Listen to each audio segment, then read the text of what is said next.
kalau bisa jangan satu rumah. Mau beda rumah nggak apa-apa, tapi jangan satu rumah. Pagernya harus beda. Karena yang saya takutkan adalah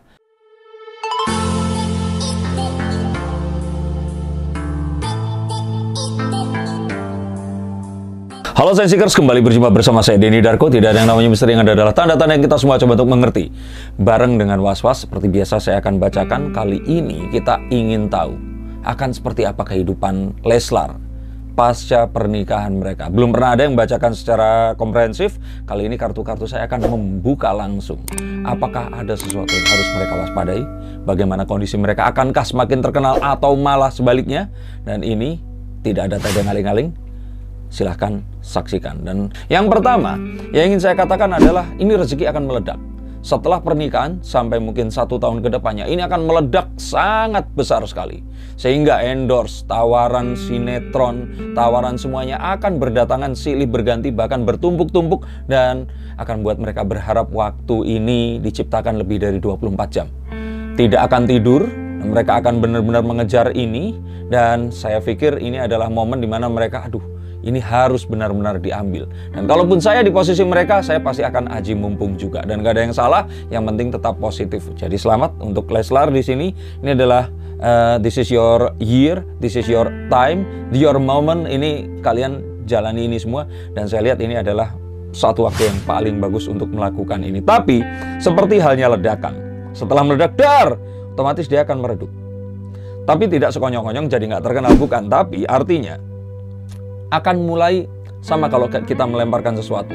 Kalau yang A1 atau fisika, belajar dong rumus parabolik. Sesuatu saat dilempar, dia pasti akan tertarik gravitasi turun ke bawah. Dan seperti itulah kehidupan terutama di dunia entertainment seperti yang mereka ini geluti. Sehingga saya akan lihat bahwa mereka ini akan menurun di satu waktu nanti. Dan kalau ledakannya semakin besar, penurunannya akan semakin drastis. Dan ini mungkin akan terjadi mulai di tahun depan. Bukan artinya tidak terkenal ya, tapi dari meledak tiba-tiba kerasa. Dan ini lumayan signifikan. Dan ini semua sebenarnya terjadi ya sesuatu yang wajar dan banyak terjadi di mana-mana. Sama seperti Atta Halilintar dan Aurel setelah pernikahan kan orang jadinya ya, oh sudah mereka udah menikah seperti itu. Nah tapi akhirnya kalau mereka mau, mereka harus rebranding. Mereka harus menciptakan nih kira-kira Leslar ini jadi namanya apa, fans mereka ini siapa. Mereka harus mengerti dan mulai tahu bahwa fans mereka setahun yang lalu ini mulai beranjak dewasa dan mereka harus bagaimana. Nah apakah mereka akan sukses melalui ini? Saya lihat bahwa karena orang tidak penasaran lagi, maka mereka harus hati-hati. Apalagi kalau mengingat bahwa apapun ini kalau semakin tinggi, angin bertiup semakin kencang, ini kayaknya akan berkumpul para haters. Dan jangan khawatir, mereka ini akan semakin brutal, mereka akan semakin ya melihat mereka semakin bahagia, hatersnya akan semakin beringas. Tapi jangan khawatir, semakin banyak haters itu artinya pundi-pundi rupiah juga akan bertambah banyak. Tapi hati-hati mengelola mereka ini tadi, jangan tergiring oleh permainan mereka, dan harapannya mereka tumbuh dewasa bersama-sama menjadi satu brand yang baru lagi, dan mereka berdua akan lebih sukses daripada saat mereka dulu masih jomblo dan masih single. Oke. Saya katakan ini karena tahun 2022 hingga 2023 adalah masa-masa krusial untuk mereka bertiga. Krusial artinya di sini mereka akan melalui persimpangan jalan. Apakah mereka akan tambah terkenal atau mereka akan jadi biasa-biasa saja? Kenapa begitu? Karena di tahun 2022-2023 saya lihat kehamilannya ini mungkin sudah mulai melahirkan anaknya, dan Lesti mungkin harus lebih banyak beristirahat. Juga kalau menurut saya di sini ada juga momen-momen menyatukan keluarga yang mereka ini diingat loh, mereka ini kurang dari 1 tahun itu saling ketemu, saling kenal, dan menyatukan keluarga dengan latar belakang beda pulau, beda adat dan semuanya ini. Saya pikir sih ini bukan perkara gampang. Dan ditambah lagi dengan satu kondisi di mana kalau boleh saya katakan di sini ini ada fase perpindahan antara mereka dulu karakternya gimana menuju ke karakter yang baru yang harusnya lebih dewasa ya. Karena nggak mungkin juga kalau seandainya nanti mereka akan Lesti misalkan menuliskan atau menyanyikan lagu-lagu tentang perpisahan, orang pasti akan pada curiga, jangan-jangan ada apa. Nah ini adalah satu hal yang harus juga disiapkan, dan saran saya mereka berdua ini kayaknya harus meng-hire lah orang TV, satu orang ditarik, sama seperti Rans Entertainment waktu menarik ada seseorang namanya Abrar nih, oke? Nah si Abrar ini tadi yang merubah semuanya. Nah carilah Abrarnya, dan saya pikir ini akan jadi satu lompatan yang luar biasa. Dan saya juga melihat bahwa kalau ternyata nanti ini tadi mereka itu setelah menikah, saya lihat Artinya nanti Lesti ini akan hamil, mengurus keluarga dan semuanya. Lesti akan lebih banyak di rumah.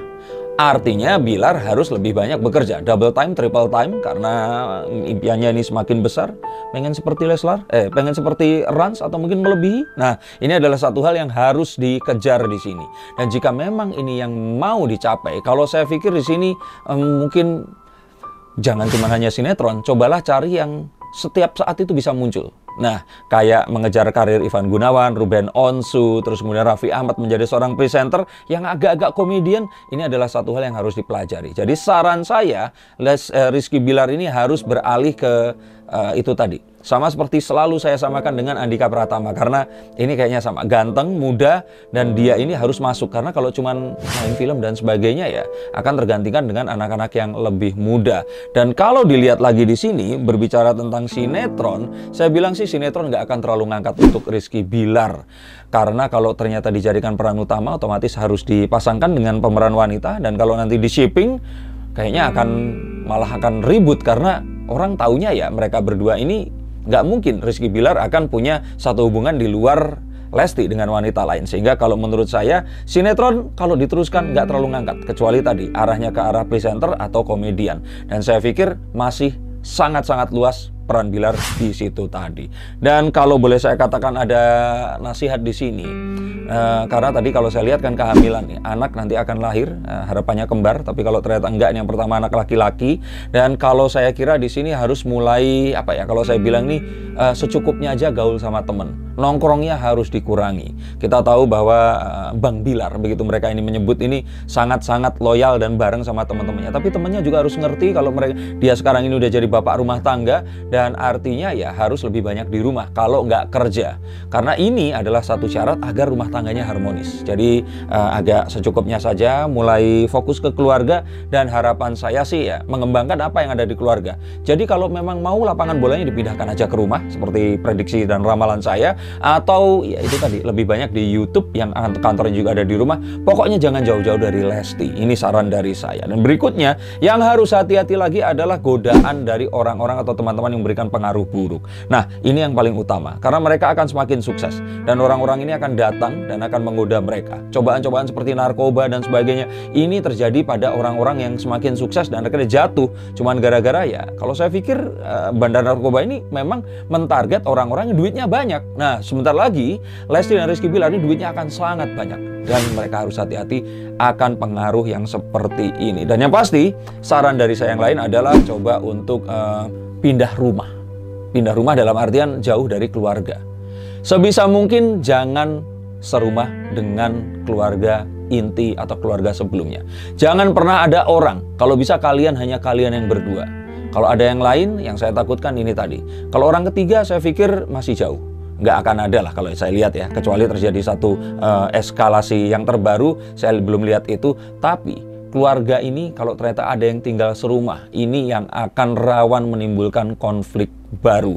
Dan ini bukan perkara mereka, dan saya tidak menunjuk orang, karena orang Indonesia, orang Asia terutama, kalau tinggal dengan salah satu anggota keluarga, ini pasti nggak akan berakhir baik. Sebaiknya mereka ini terpisah dalam rumah yang mandiri, dan mereka apapun itu, jelek baik, menjalani mahliganya mereka berdua. Dan kalau saya bilang di sini, Rizky Bilar 1 tahun 2 tahun ke depan silahkan nikmati di entertainment. Setelahnya, kecuali jadi presenter atau sambil jadi presenter, silahkan untuk tekuni bisnis. Saya lihat dia ini lebih manjur di situ. Nah, kalau saya kira dia ini lebih manjur di situ adalah karena saya melihat seperti kedekatannya dengan Basuki Surojo dan sebagainya. Ini yang saya lihat adalah langkah ke depan Bilar yang berikutnya. Coba berteman dengan para bisnismen, dan dari sini saya lihat merger antara entertainment dan bisnis itu sendiri bisa dilakukan oleh Rizky Bilar untuk membuat pernikahan mereka ini semakin langgeng, dan mereka berdua akan dikenal tidak sebagai seorang entertainer, tapi sepasang anak muda yang berbisnis, menginspirasi, dan luar biasa ahead of their time. Ini yang saya lihat, dan semoga ini yang terjadi. Apakah nanti setelah pernikahan ini, karena belum ada kabar-kabar tentang mereka juga akan pergi bulan madu, akankah mereka nantinya punya masalah kekurangan waktu bersama karena masih fokus dengan bisnisnya yang sedang dengan fokus dengan karirnya yang sedang meledak-meledaknya? Ini satu hal yang kalau saya bilang niscaya pasti akan terjadi. Mereka berdua akan terpisah. Bahkan setelah pernikahannya, kalau menurut saya sebenarnya mereka ini terpisah. Karena dua-duanya saya sangat yakin mereka akan mendapatkan tawaran yang jauh melebihi sebelum saat mereka menikah. Dan ini adalah sesuatu yang sayang juga untuk nggak diambil. Maka cobaan cinta sebenarnya ada di sini. Saat mereka ini terpisah tapi harus menjalani kehidupan mereka. Dan saat mereka terpisah tiba-tiba nanti Lesti hamil dan masih harus menjalani ini tadi. Nah, ini adalah satu hal yang harus dipertimbangkan dan nanti memang akhirnya harus mengambil satu keputusan untuk memilih apakah memang satu job ini harus diambil atau tidak. Karena kehadiran Rizky Bilar di kehamilan Lesti pun itu sangat penting. Cuman apakah memang seperti yang kita lihat Lesti kan selama ini dekat banget sama ayahnya gitu. Apakah nantinya juga pas mereka menikah nih atau menimbang cucu pertama akan maksudnya kayak keluarga mereka bakal dekat lagi gitu, maksudnya kayak Lesti sama bapaknya gitu lebih. Kalau saya pikir sih ada kecenderungan ke arah sana. Bahkan serumah dan kalau nggak dekat terus tempatnya seperti itu. Tapi sekali lagi, kalau menurut saya, kalau bisa jangan satu rumah. Mau beda rumah nggak apa-apa, tapi jangan satu rumah. Pagernya harus beda. Karena yang saya takutkan adalah ini satu hal yang sebenarnya terjadi juga di saya, adik-adik saya, keluarga saya, semua orang se-Indonesia, se-Asia lah ya. Kalau kita itu tinggal sama orang tua kita, maka akan ada komentar-komentar tertentu dari keluarga dan sebagainya yang malah salah diartikan. Sedangkan seseorang saat mereka ini baru menjalin hubungan menjadi seorang ayah dan ibu, bapak dan istri atau sebagainya, pasti banyak hal-hal yang kesalahan-kesalahan dibuat dan sebagainya. Harapannya mereka belajar itu memang belajar sendiri di antara mereka berdua. Nggak ada komentar, terutama orang-orang yang memang ini mencintai kita dan menyayangi kita, sehingga kalau ini terjadi mengharuskan kita itu seperti membandingkan antara satu sama lainnya. Nah, inilah yang kalau saya bilang juga terjadi di beberapa pernikahan artis. Dan kalau lihat ada artis kan, ini pernikahannya selalu gagal. Itu karena apa? Karena serumah sama orang tuanya. Oke, terakhir mungkin ada karena mereka mungkin setelah ini sibuk ya, maksudnya sangat sibuk dengan job yang meledak dan tawaran-tawaran yang banyak. Mungkin bisa bukain kartu nggak sih Mas Den perihal kesehatan mereka gitu berdua, harus ada yang dikhawatirkan nggak atau gimana? Oke, saya ambil acak ya, saya nggak tahu nih karena tadi harusnya minta aja di awal. The Seven of Cups ini kartu tentang doubt, tentang sesuatu yang pilihan itu banyak tetapi takutnya kita salah memilih. Nah, kalau dari pilihan ini tadi yang ditakutkan adalah terjadi sesuatu yang ada hubungannya sama mereka udah kena COVID atau enggak ya? Enggak kan? Belum ya? Nah, harapannya belum, tapi takutnya imun mereka akan turun dan mereka kecapean karena yang saya lihat ini yang akan terjadi. Jadi harus benar-benar hati-hati dan selektif sekali. Ingat, saya tahu ini adalah parabola yang dilempar dan ini sedang di puncak. Kalau jam atau jam ekonomi saat ini tuh sedang di jam 12. Jadi benar-benar 11 ke 12 ini meledaknya nih. Tapi ingat, kesehatan adalah utama. Dan karir, ya oke lah ini memang segalanya. Tetapi nggak akan nyaman lah rasanya naik mobil Porsche, Mercedes, Alphard atau apapun kalau ternyata kita sakit-sakitan. Ini malah hal yang harus diwaspadai dan bukannya kalau sekarang orang nanti ada orang ketiga nggak, mereka cocok atau nggak, bukan.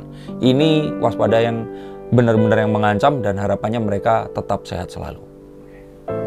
Oke, terima kasih, ini bacaan dari saya. Semoga siapapun kalian, either haters atau lovers, bisa mempelajari apapun ini karena kalian tetap manusia dan kalian akan hidup seperti Lesti dan Rizky Bilar, seperti Raffi Ahmad dan Nagita, seperti banyak orang yang lainnya. Dan kalau saya boleh bilang di sini, kita ambil positifnya dan ambil untuk kehidupan kita. Apakah kalian menyayangi atau suka atau benci terhadap artis itu nggak jadi soal. Asalkan jangan juga berlebihan dan berkomentar yang tidak ya melampaui atau tidak pada tempatnya. Terima kasih, sampai jumpa dan salam.